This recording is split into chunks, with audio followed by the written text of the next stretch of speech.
2050 সাল। একদিন বল্টু রাস্তা দিয়ে হেঁটে যাচ্ছিল। রাস্তার পাশে দাঁড়িয়েছিল একদল বখাটেনি। বখাটেনি গুলো বল্টুকে দেখে তারা শীষ দিতে লাগলো। তখন বল্টু প্রচন্ড ক্রোধে তাদেরকে বলল, তোদের বাসায় কি বাপ্পাই নেই? তখন বখাটে মেয়েগুলো হেসে হেসে বলল, বাসায় বাপ্পাই থাকলেও তো তোর মতো এমন মাল নেই, আজ তোর সব কেড়ে নেব। এই বলে গুন্ডির দলটি বল্টুর উপর ঝাঁপিয়ে পড়ল। বল্টুর শার্টটা ছিঁড়ে ফেললো।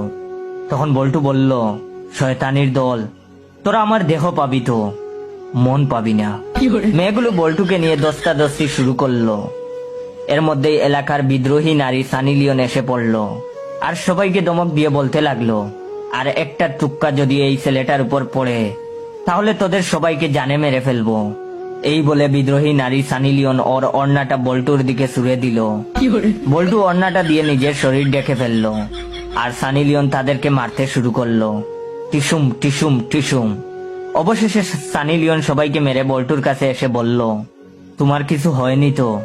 তখন বল্টু নিচু গলায় বলল, আপনি এখানে যথা সময়ে না আসলে আমার কি যে সর্বনাশ হতো।